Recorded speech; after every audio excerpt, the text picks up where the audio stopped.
अष्टमी ही थी, नवरात्रि चल रही थी और मां भगवती दुर्गा का हवन चल रहा था, नीचे यज्ञ चल रहा था, आप ये समझ लीजिए। अब जब हवन चल रहा मां भगवती का और विद्योत्तमा ने पति को धक्का मारा, तो संयोग से उनके गिरने से दांतों से उनकी जिह्वा कट गई और मां भगवती के चरणों में जाके चढ़ गई, कुंड में गिर गई, कुछ भी आप मान लीजिए। आहुति जिह्वा की दे दी उन्होंने, और जैसे ही उनकी जिह्वा कट के मां भगवती तक पहुंची तो मां भगवती को लगा कि ये मेरा ऐसा भक्त है कि इसने अपनी जिह्वा चढ़ा दी, तो मां प्रकट हो गई। और जब प्रकट हो गई तो मां ने कहा, बेटा बोल क्या चाहिए।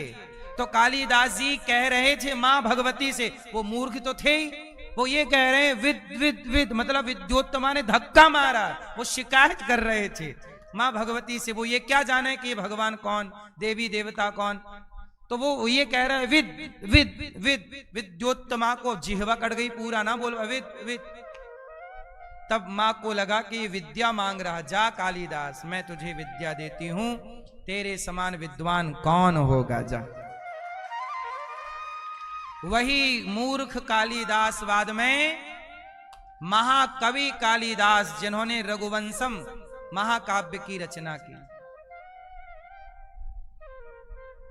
और पूरी आज भी संस्कृत जगत का पूरा साहित्य कालिदास जी के इर्द गिर्द घूमता है।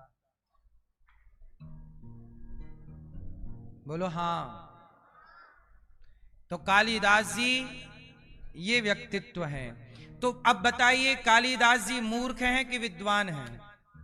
जब तक प्रकृति ने परमात्मा ने मूर्ख बना के रखा तो मूर्ख रहे, और जब परमात्मा ने विद्वान बनाना चाहे तो चुटकी में बना दिया। मूर्ख ज्ञानी मूढ़ न कोय, मूकम करोति वाचालम पंगुम लंघयते गिरिम, यत कृपा तमहम वंदे परमानंदम माधवम। कहाँ मैया कोई ज्ञानी, कहाँ कोई मूर्ख, जे ही क्षण जस रघुपति करहि। भगवान जिसे जिस क्षण जो बनाना चाहे वह व्यक्ति उस क्षण वही बन जाता है, जिसे भगवान जैसा जब बनाना चाहे। स्तुति की। भगवान ने कहा पुत्र कुछ मांग लो। ध्रुव जी ने कहा प्रभु आप बना दिया। जब घर गए तो जिस मां ने अपमान किया वही आरती की थाल लेके खड़ी हो गई। जीवन में देखो, आपका या तो समाज में अपमान होता है, जब आपके पास कुछ नहीं होता ना तो आपका अपमान होता है। बोलो हाँ। अपमान किसका होता है? जिसके पास कुछ नहीं होता। और सम्मान किसका होता है? जिसके पास कुछ, जिसके पास कुछ, जोर से, थोड़ा जोर से।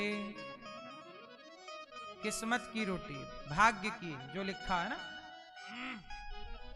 आप बताओ बगल वाले भैया,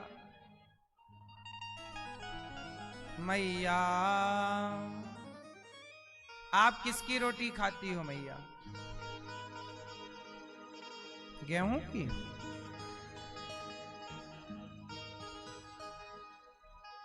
आप किसकी रोटी खाते हैं?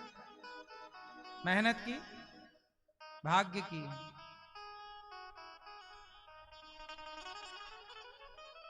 ये भैया ले आए एक झोला ज्ञान, अब इनसे पूछेंगे।